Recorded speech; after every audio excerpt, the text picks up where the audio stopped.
Welcome to our first experiment. This is the partnership between Beth Huppin, who is a Jewish educator with Jewish Family Service, where she leads Project Kavod, and Rabbi Samuel Klein, my colleague at the Jewish Federation of Greater Seattle, who's our Director of Jewish Engagement. I am Tony Abrams, and I am the Federation's Director of Endowment and Plan Giving. So why are we doing this? The title of this session is Finding Our Voices, Communicating in Times of Loneliness and Isolation. And what we're hoping to do with this experience is speak to how we communicate and what Passover has to say for us in navigating this challenging time. Many of us would be going to meet with family or getting together, and many of those plans are being canceled right now. And so we'll discover together new ways of experiencing the Seder and ask how might Passover be a helpful reframe of our habits and patterns of everyday speech. So with that said, I'm going to turn it over to Beth and Samuel and take it away. And please remember, we have a chat box on the side and we want to involve you in this conversation. So if you have questions, you're having a thought, just put it in there, and I'm going to do my best to keep notes and bring those in. So Rabbi Samuel and Beth, take it away. All right, I'm going to start. I'm Beth. Thank you, everybody, for being here. And I want to start by saying also that, we've been through hard times in Jewish history in the past and in human history in the past, and we've gotten through it. And we will get through this as well, and we'll get through it together. And I think Passover is a wonderful time to think about that, because that's what Passover is all about, remembering that we do get through hard times. All right. So anyway, I was at a conference recently sponsored by the Covenant Foundation, and it was all about stories and human resilience. We heard from a professor, Marshall Duke, who teaches at Emory University, and he talks about the multi-generational self. And I'm going to read what he says. It's text number 1 if you have the text. And what he says is, our research shows that children who know a lot about their family tend to be more resilient. Higher levels of self-esteem, more self-control, better family functioning, lower levels of anxiety, fewer behavioral problems, and better chances for good outcomes when faced with challenges. Through family stories, children develop a sense of what we call the, quote, multi-generational self. I love that, the whole idea of a multi-generational self, and the personal strength and moral guidance that comes with it. When something challenging happens, they can call on that expanded sense of self to pull through. And so that's the end of the quote. And he also noted, and I want to note that Robin Fivish was his colleague in doing this research. This whole idea of an intergenerational self, we asked him about it. We said, listen, what about, does it have to be a family member story? And he said, no, it can be any adult story. So I want to really stress that this idea that we can have the ups and downs in our lives, and if we tell the next generation about those ups and downs, it adds to the resiliency. And that's what we do every year in the Passover Seder. We talk about this ups and downs. And Rabbi Samuel, I wonder if you want to comment on that. That's very, very Jewish, this multi-generational self. I don't think, by the way, that it's by chance that Marshall Duke and Robin Fivish are Jewish. Thank you. It's also, I want to echo your words earlier. It's really an honor to be co-teaching with Beth Huppin and also to be in community this afternoon. One of the principles of teaching that I learned from my mentors was all voices in the room, as you were saying, that we begin by creating a container for learning where it's not infotainment. It's not like one voice or two voices, it's all voices. And so particularly using this chat function, we hope that the voices can be heard, as Tony has said. It's very Jewish because Kenneth Gergen wrote a book called The Saturated Self, which was really all about this idea, are we composite selves? Are we unique selves that evolve over time, and that once we come into an identity, that identity gets adjusted, little bit of tweaks here and there. But essentially it remains the same. We come into adulthood and then we essentially are the same self, just the contours of that self shift a little bit here and there. Or can there be radical breaks or ruptures in that self, such that the self evolves entirely into a new self?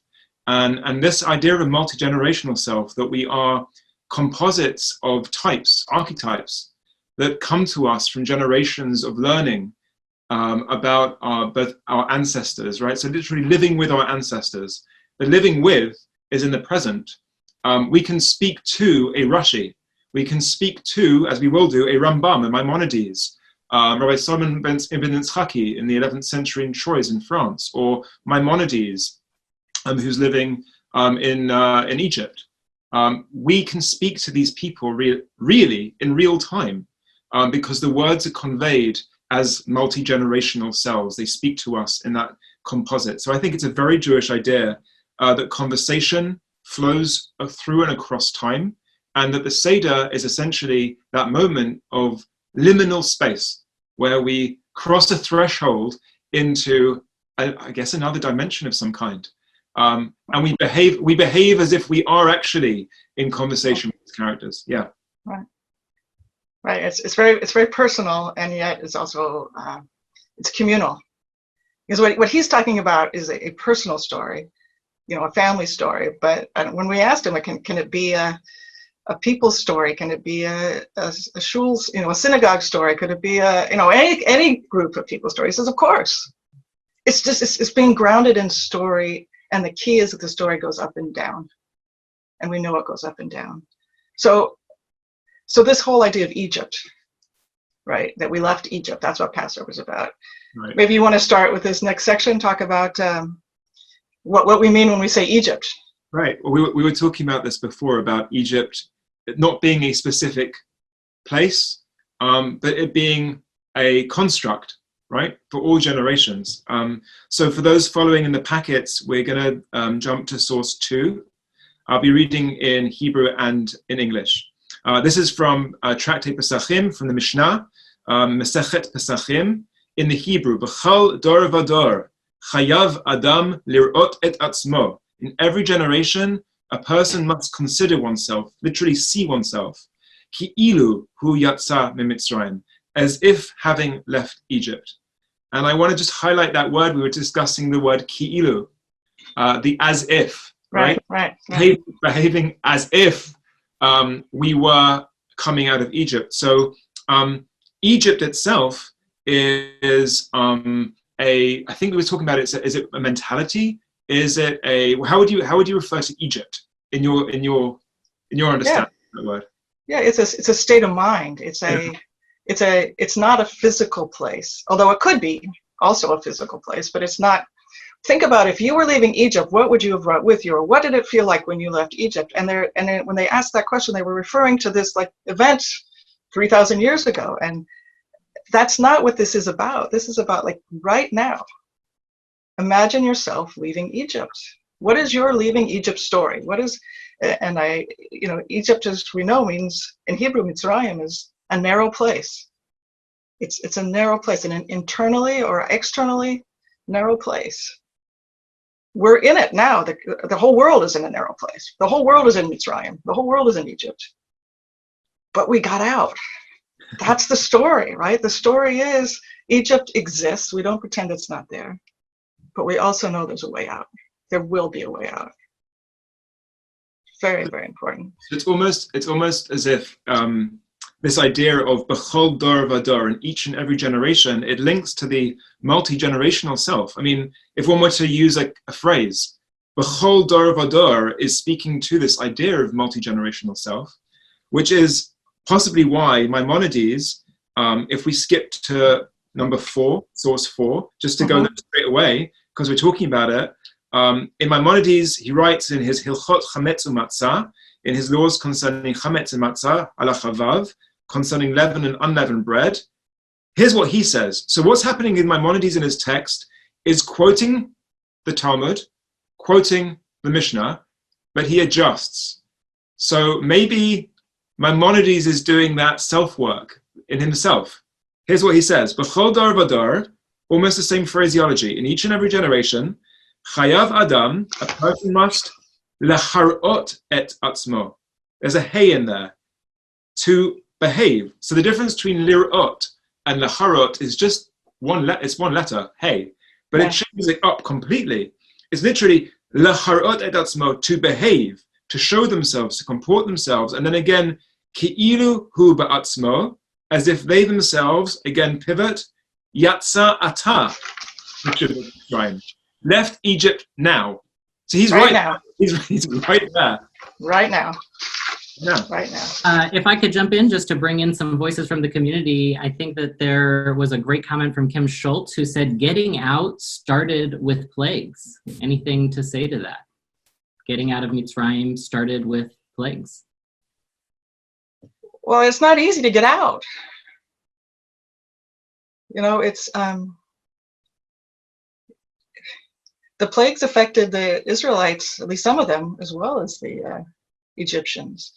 It's nobody gets out of this. You know, it very much actually makes me think of right now. It's not like anybody's immune right now from fear or the possibility of fear or the situation we're all in. We're all in it, the Egyptians and the Israelites.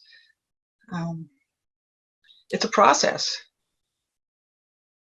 If I could respond to Kim, I'm also, when I hear plagues in the framing of Egypt, I'm hearing uncertainty. That the Egyptians, if we're talking about the place and the construct, Egypt, there was a tremendous uncertainty and anxiety at the time as to what was going to happen next, because no one knew what was going to happen next until it happened. And it happened with a rapidity. It happened one after the other, like a tennis ball machine. That is the narrative of the Exodus, which is there's this staccato movement of plagues followed by this release. And so I'm reading plagues also as uncertainty, is in itself a distressing situation to be in, emotionally and otherwise. So I'm very much responding to that. Yeah. We have a couple more comments here. Rabbi Jody Futornik said, times like this, I believe the internet is divinely inspired. Virtual gatherings have widened the boundaries of a narrowing world. Any comment on how the fact that we've had so much tech development is really helping facilitate our being able to continue to remain connected and continue to be able to have essential services delivered to us in terms of prime delivery or those kinds of things in this era. Rabbi, you want to go first? I went first last time. I'm thinking of the Zohar. So the Zohar refers to the Geula, the redemption, as a birth canal. So when they speak of Mashiach, the coming of the Messianic, they speak of Chevle Mashiach. The Kabbalistic texts often talk about what happens immediately prior, and that there's a series of experiences which constrict and expand. That's really the metaphor. The metaphor is a place of constriction and then a place of expansion. And so without wanting to be too much of a concrete thinker here, but the possibilities of co-learning and teaching and speaking with multiplicity of people in all parts is something which is a game changer. It's disruptive. It's disruptive of a univocal lens of engaging. And I think that would be the expansive response to a constricted place. I can't be with you in the same room as you. I can't connect with you. I can't hear your voice necessarily, but I can, I see that Kim responded back. Thank you, Kim, for your. So there is a reciprocity that is expansive here, much more expansive than could happen on a one-on-one. And can I add one more thing on this? I was thinking, we might get to this later. I'm seeing how this is evolving. I don't know that we'll get to all the things we planned, but matzah was initially the bread of affliction. At the beginning of the Passover Seder, it's the bread of affliction. And as we move through the Seder to freedom, matzah becomes the bread of freedom, right? And the internet's the same thing, right? It can be the source of oppression, and it can, in the sense that if it's not used right, it's honestly, at the same conference I was at about storytelling, we also talked about the internet and how all the trouble that it's causing and all the anxiety that it causes. And here it is, we're flipping it. We're taking the source of what is possibly something negative and turning it into something positive. Everything is divine. Everything's divine. The question is, do we use it for good or do we use it for bad? Yeah. I have a comment here from Carolyn, who was talking about storytelling, and we see all across our community that people are flocking to online gatherings. Limud E-Festival just launched and already has tons of participants from across the Jewish community, over 50 folks. That's going to be on March 29th, so sign up. And people are feeling untethered, and so I think there's this drive to return to the tradition and to see what it has to say to inform how we navigate this moment. And Carolyn had a quote here from Rabbi Nachman: while a story can put one to sleep, it can also wake one up. And this is a story that's supposed to wake us up. That's the whole, this is a story that if it puts us to sleep, we're not telling it right. Because it's a story of leaving hardship. What could put us to sleep about that? Especially right now. Jacob Glickman said, does the liberation of Egypt require the full community to decide to rewrite the narrative, or is it up to the individual and then the community follows? I've been thinking a lot about this, and in normal modes, I think our communal organizations try to follow the leads of our individual community members, and yet all of our individual community members are having to make rapid shifts in how they're living their life and their daily routines and how they're working.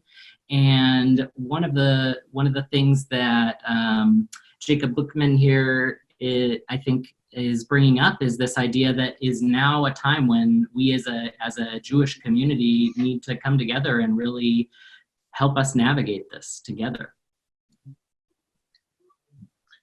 Beth, we were talking about the Sfas Emes, the Sfat Emet, and what telling the tale actually does. So maybe we can pick up there with the reading of the Sfat Emet. I think it's source 5 for those of us that are following together. Right. So that one is V'zeh inyan sipur yetziat Mitzrayim. This is what the tale does, the tale of leaving Egypt. It keeps drawing out further potential. In other words, the original potential happened then. But it continues. The real point of the story is that we are liberated from the force of evil. That's the root of the force that was back there in Egypt. Egypt, metaphorically, is this place that is the root of evil, and we're liberated from the root. But the specifics of our liberation are worked out each year. And that's what we do every year, every day, every moment. And I wonder, it's an interesting question about the individual versus the communal. It's interesting because Pesach is generally, it's not a synagogue holiday. It's as much as it is. I mean, there's synagogue, but the key is is what happens around the table in each home, and it's still a communal experience. Like that tension between the individual and the community is a tension that Jews live in all the time, and we need each other. The community needs the individual, and the individual needs the community. We that's the kind of people we are. Do you want to comment further on that? Were you thinking about something else? I was somewhat on the story. I was thinking about just remembering the first time that I got schlepped around a museum by my parents, who wanted to educate me on how wonderful museums were. They got there in the end, just not when I was a bit younger. And it was like a 4-hour experience. And I just was, one object after the other until I was like tired, irritable, bored, and hungry. It was only until a friend of mine later said, let's try 6. Let's go for 6 items and 1.5 hours. And we're leaving this gallery after an hour and a half, and we are only doing a maximum of 6 items, period. Right. But we're going to spend 20 minutes, with each, and we're not going to move on. And a few things happened. We noticed much more deeply. Our conversation slowed down. The words that we used became much more deliberate as we looked more deeply at a particular object or a particular image or painting. And so I want to draw attention to this, like, I think, radical text, Right. from Rambam, actually, again, Maimonides. It was on the previous page, it's source 3, but I'll just say it outside, which is that, you know, Haggadah, for many, the practice of it may involve, not necessarily, but quite a lengthy reading of a text. Here I've got Chief Rabbi Haggadah. Yeah, sorry for being obvious, but this is one of my favorite. And in this, right, there's so much to get through. How do we actually get to engaging with one another? And so what I found quite radical was this source from Rambam where he says, what do we have to do? All those who have not said these three things on Pesach have not fulfilled their obligation. And they are Pesach, the word Pesach, Matzah, the word Matzah, Umaror, and the word Maror. He's actually quoting a Mishnah where Rabban Gamliel, the head of the academy at Yavneh, says that these are the three fulcra of the Passover experience. And then he adds, and I think this is completely blows my mind, Uduvarim ha'elu kulan nekra'in Haggadah. And these three things are all called Haggadah. That's it. That's it. Right. That's it. That's all we need. That's it. That's all we need. The rest is commentary. Go and dive in and enjoy. But don't go for like the 4 hour when you can go for something where you can actually do a deep dive into elements. So I know to Jacob's point about being mechanech hana'ar al pi darko, this idea from I believe it's from Pirkei Avot, from Ethics of Our Ancestors, which is that find the fulcra that make you curious. Right. Find the hooks, notice them, and follow like a Velcro. Knit those hooks together. That's what I would say. Yeah, it makes me think about in the Talmud. It says, you might want to ask. The key is to ask questions. And here's some examples. And what happened with those examples? They got into the Haggadah. And now we feel like it's an obligation to read these 4 questions. But in fact, if you ask any question, you just go with it. You've done your duty. Noam Sion is a great teacher lives in Jerusalem, and I heard him once say, the Haggadah was put together as a teacher's guide. And now we read the whole thing word by word. It's like we're reading a teacher's guide. When in fact, what if we went deep? And this year especially, we're going to be challenged to figure out how to do this on Zoom or however we're going to, depending on who you are, we're going to figure out ways to still tell the story. But maybe we need to think of just what the story is. Thank you, Beth.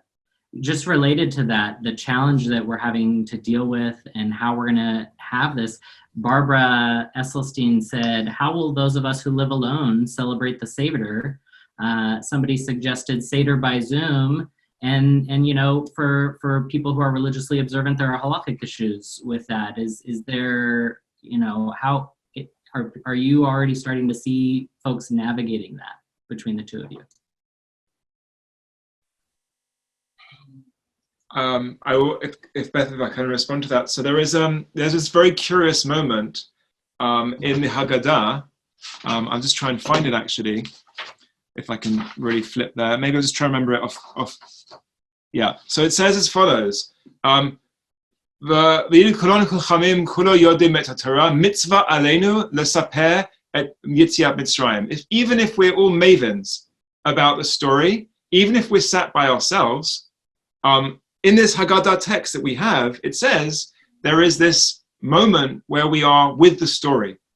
And so, sure, of course, it is much better to be, much better, from a range of different reasons, to be with others. But let us say that we are, for whatever reason, by ourselves. Does that make our Pesach diminished in any way? The Haggadah tells us very clearly, not only does it not make it diminished, but it makes it even potentially more of a mitzvah, an opportunity to lean in, to reach in to our tradition, to sift through the layers of our own multi-generational self, hard though that may be. Even if we find ourselves without the ability to be around a full table this Pesach, the Passover experience is entirely accessible to us through the lens of sifting through the multi-generational self. I think, Barbara, that question is one that's very resonant right now because, as Tony was saying, for a number of communities, the virtual is unlikely going to be used as a tool or a platform. And so people are beginning to consider, well, what does that mean for not being able to gather with my family and my friends and my loved ones if actually I'm going to have to shelter in place? And it's a very emotional time. And the tradition says clearly that the mitzvah is as resonant, no matter the crowd. And I would add that there are people for whom that the halachic limitations don't exist, in which case, do it on Zoom. Go for it. Right? And if it does exist, it doesn't mean, the sun goes down at I don't know what time, but it's late. Why not get together before the sun goes down, have these conversations with loved ones, friends, family, whatever, before the sun goes down. Have those conversations with others. We don't have to be alone the whole night. And then when the sun goes down, the Zoom call goes off, and then that's that time for personal reflection, that the multi-generational self. I know last Shabbat we got together with a number of our friends on Zoom to discuss the Torah portion before Shabbat, just like the hour before Shabbat, and then we all had dinner by ourselves. And I'll tell you, it was a completely different dinner than if we hadn't had that hour together first. So we need to think creatively, and I think we also need to think creatively as a community. And we'll talk afterwards about how to match people up who want to be matched up, just so we can, and we'll talk a little bit at the end about some ideas we have, but we need to think more. We really need to think more about how to have people say, listen, I want to be in a group with 4 other people. It can't be 50 people, because then it's like this, we can't see everybody on the screen, but you can do a screen with 5, 6 people and really be able to talk. So let's find ways for people who don't know how to do that, don't know how to connect. We can find ways to connect you to each other. Because you don't have to follow like what Rabbi Samuel just said, it's Pesach, Matzah, Maror. Those are the 3 things. No, talk, and we'll give you some more ideas.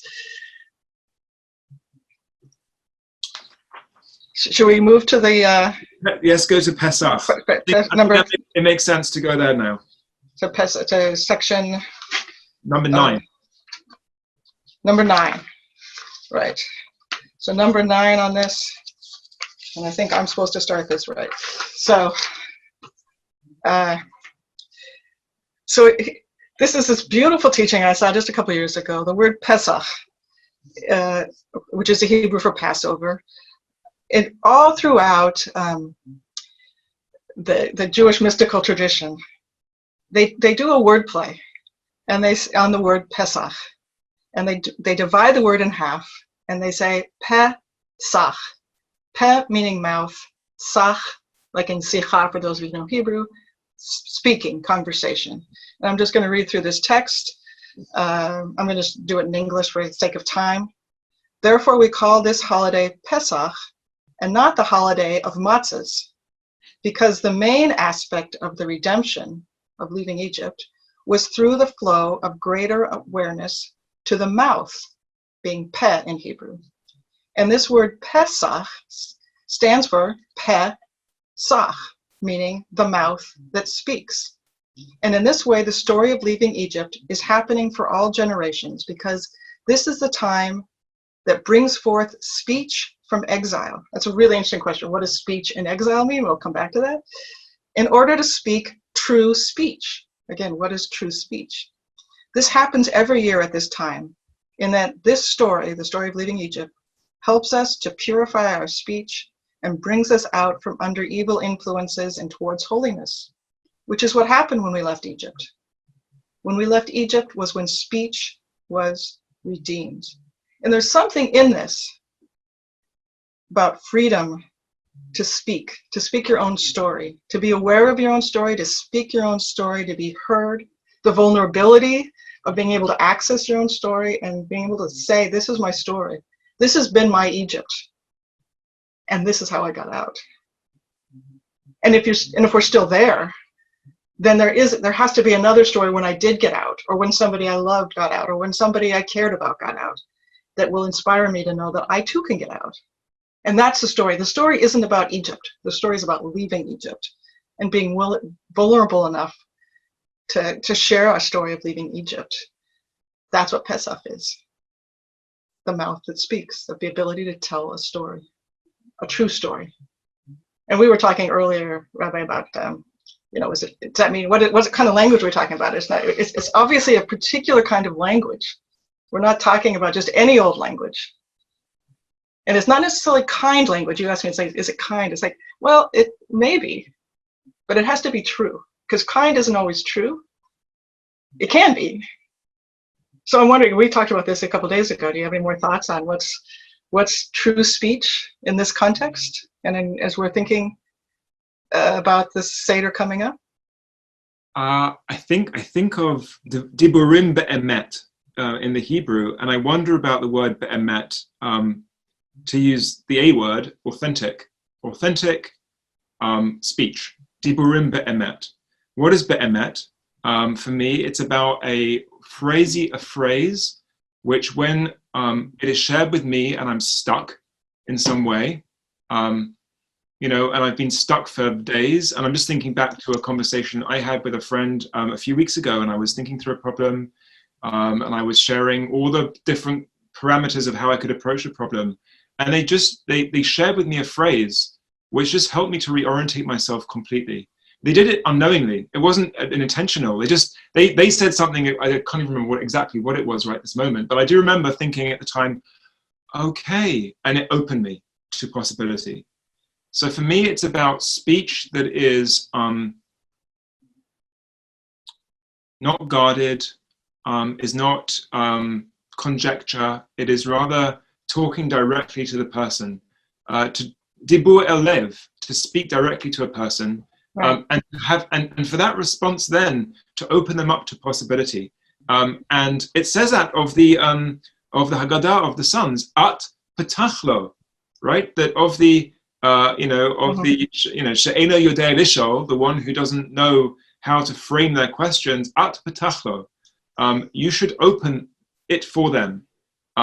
And then thereby giving a hinge for them to continue. It's a great gift. It's an opportunity for them to follow on your lead. So I'd say for me, diburim be'emet, or true speech, is speech which is not shutting down.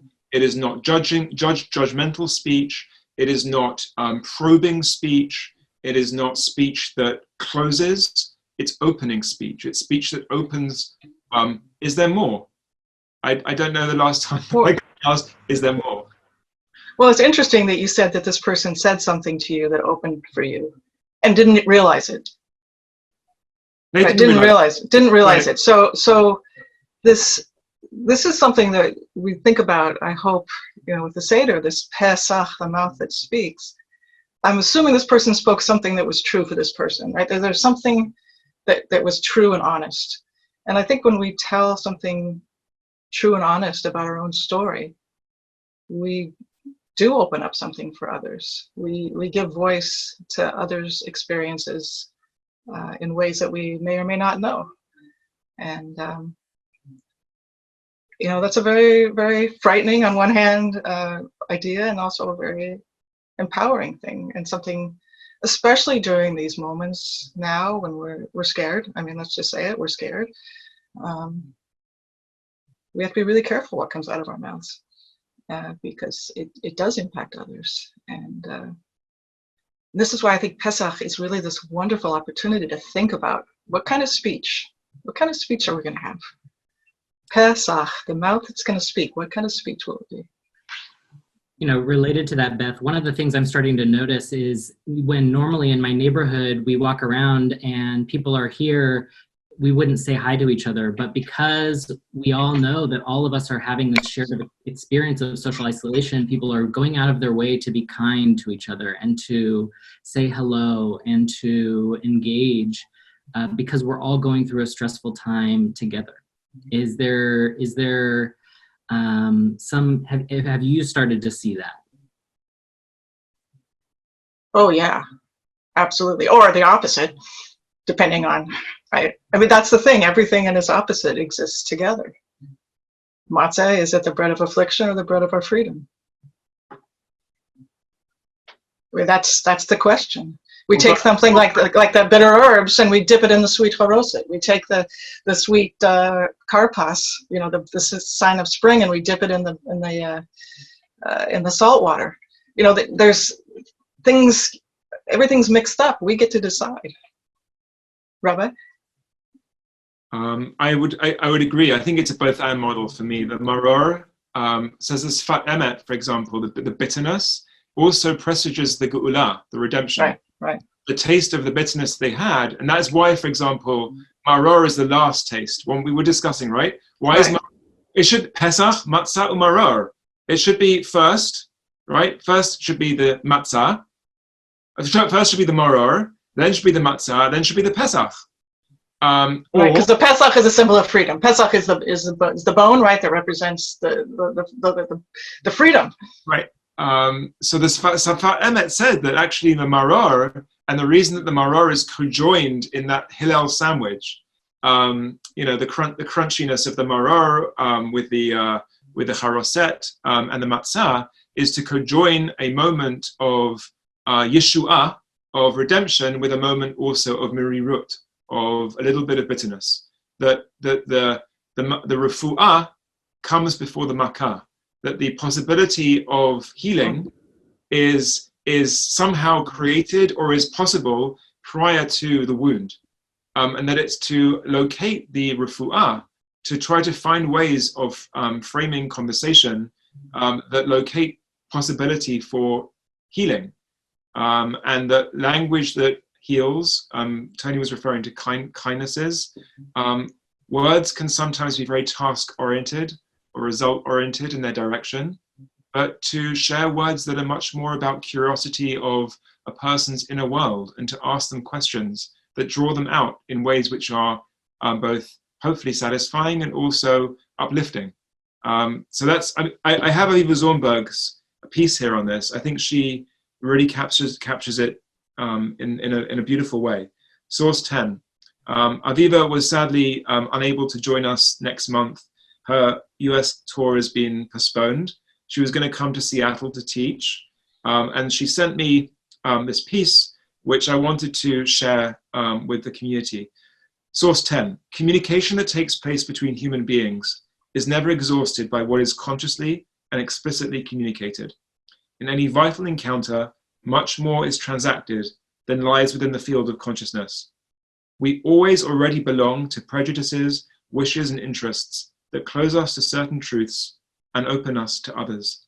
The complex interplay of forgetting and remembering, the traumatic departures from our own experience, all leave traces in our movements of communion with one another. And for me, that is a vital encounter, which hopefully the Pesach model is very connected to. Yes. What's your response to Aviva when she shares this? I mean, it's hard to compete with Aviva Zornberg, It's hard to even comment on it. Her words are so dense, but I mean, that's the point, is that it's so complex. Language both conceals and reveals. I mean, that's all throughout the mystical tradition, right? The Torah itself is both a concealing and a revealing. Every story we tell is both a concealing and a revealing. We choose what to conceal, what to reveal. And sometimes we don't even choose what to conceal and reveal. It just is. And so, I had an experience once when I was asking for advice about something in my life, and I explained the situation, and the response I got, it was a small group of people, and they said, "You've already told us the answer." And I said, "Really, what did I say?" And they told me what I had said, but I hadn't realized I'd said it. they could hear in my way of telling the story that I already knew the answer, but I couldn't see it unless someone reflected it back to me. And I think that's the challenge. I think when you were talking before about that self-reflection, that moment of going into my own multi-generational self, sometimes we need another to help us access that multi-generational self. And that's the telling part. Because if we're telling and there's nobody hearing, there's a beautiful teaching about Moses. He could tell the story already. He knew the story. He had awareness, but he had nobody to listen to him. He had nobody to hear it. And so he was in exile too, because he had nobody who could hear. It was so lonely. It's so lonely to have a story that no one can hear, even if you know it. Most of us don't even know it, but say we know it. What if there's no one to listen to it? No one to try out the words with? And that's what I think we need to help figure out how to do that. And I would say, for those of you, for people who don't want to be able to don't want to use Zoom or some other technology once on the actual holiday, that's why it's important to have these conversations before the sun goes down, so that you have a chance to try out the language and have what to reflect on. Because we do need each other. We do need each other. I think there's no question about it.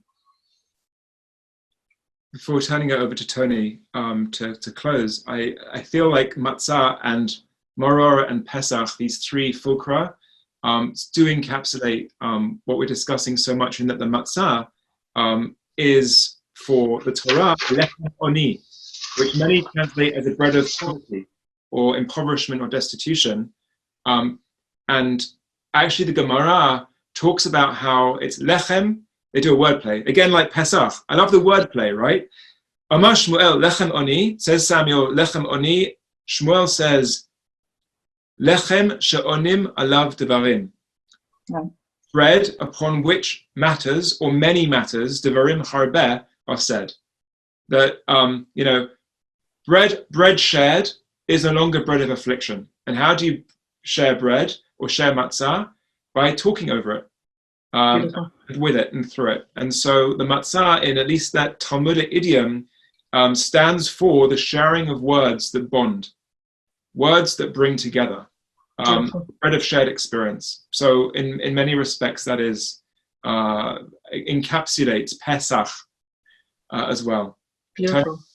Well, before we turn it to Tony, I'm just going to take us to the 6-word stories. Sure.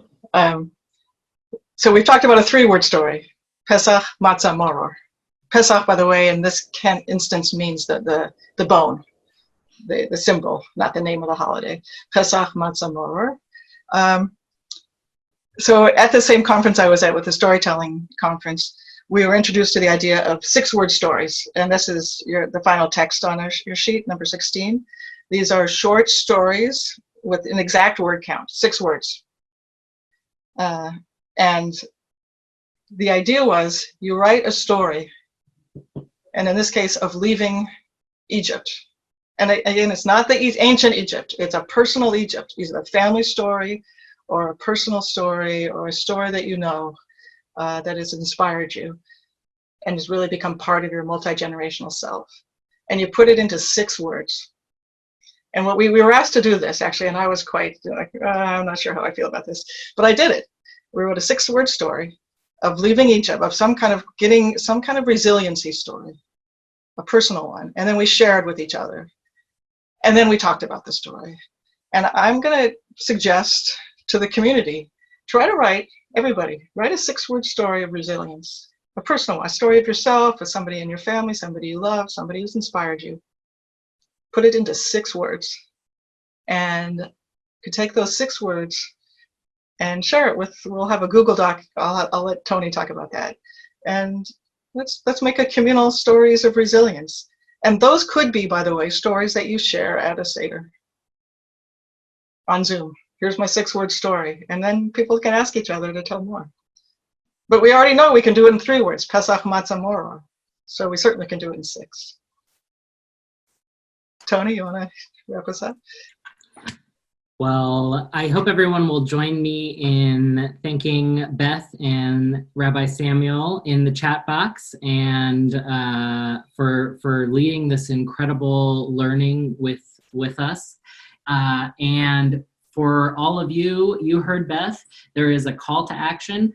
Write a 6-word story. We are going to send an e-blast out after this, sharing the video from today so that you can share it with your friends or people who should see this, because if this inspired you. And we'll also we'll have a link so that you can submit your 6-word story of resilience, and we will try to find ways to get those pushed out to the community as well, so that we can share those with each other and be part of this journey together. This is the first in a 3-part series. We have another session on March 26th and on April 2nd. So the following 2 Thursdays from noon to 1 p.m. And those will be right here on Zoom. Rabbi Samuel and Beth will be rapidly developing the content for those next ones. So thank you everyone again for being here today. Thank you, Rabbi Samuel and Beth, for leading this communal discussion. And thank you all for being kind to one another and for bringing each other in close when we need to be brought in close and we're so physically apart. This community is a beautiful community, and we're gonna get through this as one Jewish people, one Jewish family. We're gonna get through this together. So thank you, everyone.